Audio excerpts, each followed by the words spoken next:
그리스도 앞에 참 교회들이 되시기를 바랍니다. 우리가 참 교회되라고 주님이 이 땅에 오셨습니다. 스가랴서를 보면서 내일 이제 스가랴서 묵상을 마치게 될 텐데요. 스가랴서 안에서 예수님이 낙이 타고 예루살렘에 입성하시는 것만 예언되어 있는 줄 알았습니다. 그런데 묵상하시면서 보니까 예수님이 창에 찔려 돌아가시는 모습도 나옵니다. 그래서 예수님의 오심과 예수님의 돌아가심, 이 모든 것들이 함께 나오고 있는 정말 굉장히 복음적인 선지서다, 이런 생각을 갖고 스가랴서 묵상을 정리해가고 있습니다. 스가랴서 지난주에 김 목사님이 설교하시면서 포로 후기 선지서 3권을 소개해 주셨습니다. 학개, 스가랴, 말라기. 이 3권의 책을 소개하셨는데 그 중에 학개와 스가랴는 같은 시기에 예언한 선지자들입니다. 같은 시기에 했을 뿐만 아니라 같은 주제를 선포한 선지자입니다. 그 주제는 성전을 건축하라라는 것이었습니다. 성전을 건축하라라는 메시지를 학개 선지자는 직설적으로 너희 집은 잘 지어놓고 성전은 이대로 두는 게 옳으냐? 너희 일이 안 되는 이유가 성전을 바로 짓지 않아서 그렇다. 이렇게 책망하시면서 성전을 지어라 라는 메시지로 학개서는 이스라엘 백성들에게 성전 건축할 것을 말씀하셨습니다. 그런 반면에 스가랴서는 성전의 본질적 의미가 무엇인지를 설명합니다. 왜 우리에게 성전이 필요한지, 그래서 하나님이 어떻게 성전을 세우길 원하시는지를 1장부터 8장까지는 환상을 통해서 성전의 본질적 사명, 그리고 성전을 건축해야 이스라엘 신앙이 건축이 되어지고 이스라엘이 하나님의 은혜를 누리게 될 것임을 가르쳐 주시면서 성전 건축을 권면해 주셨습니다. 그리고 9장부터 11장까지에서는 낙이 타고 예루살렘에 입성하시는 겸손한 왕, 구원의 왕, 그분이 이스라엘 가운데 계시다 라는 선포를 하시면서 그분에게 본비를 내려달라고, 그리고 그분이 거짓 목자들과 잡혀 죽을 양떼들에 대한 심판을 하실 것을 말씀하셨습니다. 그리고 12장부터 14장까지 지난주에 김 목사님이 그 말씀도 하셨는데 9장을 시작할 때 여호와의 경고라 이런 말씀으로 시작하고 12장을 시작할 때도 여호와의 경고라 이런 말씀으로 시작합니다. 단락이 다르다는 얘기거든요.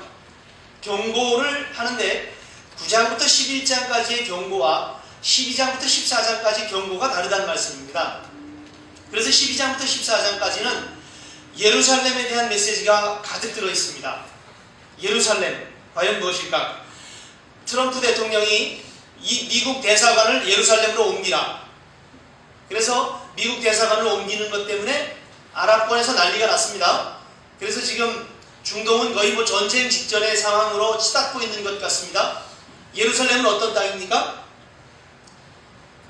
개신교인들, 우리 기독교인들도 성지라고 방문하는 곳에 가장 중요한 곳은 예루살렘입니다. 유대인들에게 있어서 가장 회복되어야 될 땅이 거룩한 시온 예루살렘입니다. 이슬람 사람들도 성지를 방문한다 그러면 예루살렘을 방문하게 되어 있습니다. 그래서 이스라엘이 독립을 하게 되기 직전에 유엔에서 이스라엘은 어느 나라에도 소속되지 않은 도시로 두자. 그래서 예루살렘은 어느 나라에도 소속되지 않은 도시로 두자. 그래서 그대로 둔 겁니다. 1947년 이후 지금까지. 그런데 미국의 보수 대통령이 설 때마다 예루살렘은 이스라엘의 수도다 이런 말을 계속했어요. 그러더니 이번에 대통령은 조금 더 강력하게 미국 대사관을 예루살렘으로 옮겨라. 이스라엘 수도는 예루살렘이다. 이건 도대체 어디에 근거한 메시지일까? 트럼프 대통령이 당선된 데에는 미국의 보수 기독교 신앙인들이 굉장히 크게 작용을 했습니다. 그 보수라고 얘기하는 게 사실은 유대인에 가까운, 유대인을 비롯한 트럼프 대통령의 사위, 백악관에 지금 있는 사위도 유대인이잖아요. 그 유대인들이 트럼프 대통령 주위에 포진해 있습니다. 그들의 요망사항이 뭘까요? 예루살렘의 회복입니다. 예루살렘이 회복되어지면 메시아가 오신다라는 거죠. 그들은 그렇게 믿고 있는 사람들이고 트럼프 대통령은 그들을 힘입어 대통령이 됐으니까 그 일들을 감행한 거예요. 세상의 평화가 깨지든 말든 자기는 일단 그 일을 해야 된다는 생각을 한 거죠. 과연 옳은 것일까? 과연 그게 성경에서 말씀하고 있는 예루살렘의 회복일까? 이거 굉장히 심각하게 고민해야 돼요. 우리 기독교인들이 그거에 대해서 답 가지고 있지 못하면 사실은 우리도 트럼프 대통령 같은 일들을 할 수 있어요. 그래서 우리도 어느 날 율법을 지켜야 된다 그러고, 우리도 어느 날 예루살렘으로 가야 한다고 하고, 그래서 백투 예루살렘 이래가지고 우리도 비행기 전세기를 몰고 샘손등 교회 다 같이 전세기 타고 예루살렘을 가게 되는 이런 일들을, 자기 재산을 다 털어서 하는 일을 할지도 몰라요. 실제로 그런 사람들이 있다고 들었어요. 어디 섬인지 정확히 발리는 아닌 것 같고, 어디 섬의 한 곳에 거기에 뭐 새 예루살렘을 형성한다고 그러면서 그곳으로 다 이민을 가고, 그런데 거기서 사고가 나가지고, 일하다가 사고가 나가지고 한국 사람이 죽고, 이런 일들이 지금 일어났었죠, 최근에. 이런 상황들이 왜 일어나는가 하면 성경에 대한 오해에서 일어납니다. 그런데 예루살렘 회복에 대한 예언을 많이 하고 있는 곳이 뭐 에스겔서에서도 하고 있고요, 스가랴서에서도 하고 있는데, 이 스가랴서가 더 사실 비중이 있습니다. 스가랴 12장부터 14장은 바로 그 예루살렘에 대한 메시지죠. 이 12장부터 14장은 미래 성전에 대한 모습을 보여줍니다. 예루살렘으로 상징되어지는 참 성전, 그것은 미래 메시아께서 오신 그날에, 그래서 12장부터 14장은 계속 그날로 나옵니다. 그날에 달락마다 그날에라는 단어가 계속 나옵니다. 그래서 그날에 무슨 일이 일어날 것인지 그날에만 동그라미 쳐놓으시고 보시면 그 내용을 쭉 읽어보시기 쉽고 도움이 되실 것 같습니다. 자, 그날에 어떻게 될 것인지를 보여주는 말씀입니다. 메시아께서 오시는 그날에. 그날은 언제가 하면 성탄절이에요. 성탄절에 무슨 일이 있을 것인가를 말씀하는 거죠. 그런데 12장은 여호와께서 예루살렘을 굳게 세워서 예루살렘을 굳게 세우고 이방은 심판하시고 예루살렘은 보호하시고 그러실 거라는 말씀을 하고 있어요. 그렇지만 그 가운데서 그들이 나를 찌르는 것을 보리니 그들에게 애통하는 간구하는 심령을 부어줄 것이다.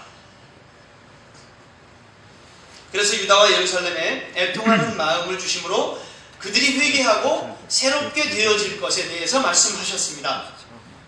그리고 13장에서 다윗과 예루살렘에 애통하는 마음, 회개하는 마음, 그것 이어서 그들의 죄를 씻는 셈, 그것을 열어주시겠다 이렇게 말씀하세요. 그들의 죄를, 십자가 사건 이후에 하나님의 백성들의 죄를 씻는 셈을 열어주신다. 성령을 부어주신다는 말씀이죠. 성령님께서 오셔서 역사하신다는 말씀을 그렇게 예언하신 것으로 보여집니다. 아무튼 그렇게 애통하는 사람들, 이 애통하는 예루살렘 백성들을 향해서 죄를 씻도록 죄 씻는 셈을 열어주시겠다. 그렇게 해서 열어주셔서 대표적으로 누가 회개해요? 대표적으로 회개하는 사람이 거짓 예언자들이에요. 그런데 13장 앞에 잠깐만 말씀드려볼까요? 2절 3절 13장 1절부터 볼게요. 그날의 죄와 더러움을 씻는 셈이 다윗 족속과 예루살렘 주민을 위하여 열리리라. 셈이 열리리라. 만군의 여호와가 말하노라. 그날에 내가 우상의 이름을 이 땅에서 끊어서 기억도 되지 못하게 할 것이며 거짓 선지자와 더러운 귀신을 이 땅에서 떠나게 할 것이라. 그래서 우상과 거짓 선지자를 떠나게 하신다 그랬어요. 그런데 3절에 사람이 아직도 예언할 것 같으면, 그 낳은 부모가 아직도 거짓 예언을 계속하고 있으면 그 낳은 부모가 그에게 이르기를 내가 여호와의 이름을 빙자하여 거짓말하니 살지 못하리라 하고 낳은 부모가 그 거짓 예언을 할 때 칼로 그를 찌르리라. 굉장히 무섭죠. 낳은 부모가 거짓 예언하는 자를 칼로 찌른다라고 말씀하신 만큼 죄악을 끊어버리는 말씀이에요. 그렇게 죄를 무서워하라는 말씀이에요. 이미 그리스도께서 죄를 위하여 찔림 받으신 이후의 일이에요. 그리스도께서 우리의 죄를 씻어주기 위하여 찔림 받으셨고, 1절에 보니까 그 죄를 씻는 셈이 열렸고, 그래서 성령이 오셔서 우리의 죄를 씻어주시고 의의 백성으로 세우시는데도 불구하고 계속 거짓 예언하고 그러고 있는 자들이 있다면, 그리고 계속 그렇게 거짓 예언이 나오고 있다면 그것을 칼로 자르듯이 끊어버리듯이 끊어버리라 라고 말씀하고 있는 거죠. 그래서 그날에 4절 5절 6절 보니까 거짓 선지자들 예언할 때 환상도 부끄러워하고 내가 환상 본 거 얘기 못하고 부끄러워서 사람 속이려고 털옷 입지 않고 메뚜기가 석청을 먹으면서 털옷을 입었던 세례 요한의 흉내를 이사야의 흉내를 내지 않는다는 얘기예요. 그런 거짓 예언자의 흉내를 내지 않는다는 얘기예요. 부끄러워서.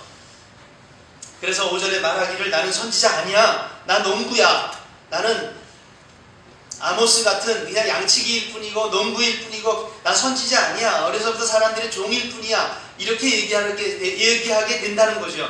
자기들 본연의 위치로 돌아간다는 거죠. 그래서 어떤 사람들이 묻기를 그에게 묻기를 네 두 팔 사이의 상처. 거짓 예언자들이 막 예언을 하면서 갈멜산에서 엘리야와 대결했던 바알과 아세라의 선지자들처럼 자기 몸을 해하면서 예언을 하고 그랬거든요. 자기 몸을 자해하면서 상처를 내고 피를 흘리면서 예언을 하고 하나님이 이렇게 우리를 해하실 것이고 뭐 이런 얘기를 하면서 상처를 냈거든요. 그래서 자기 몸에 그런 상처를 보면 너 거짓 선지자였어 라고 이야기할까봐 내 몸에 난 상처도 어찌 된 것이냐 그렇게 얘기하면 나의 친구 집에서 그냥 넘어지면서 뭐 어디 긁힌 거야 뭐 이 정도의 얘기로 거짓말을 하면서 그들이 거짓 선지자가 아니라고 얘기하게 된다는 거죠.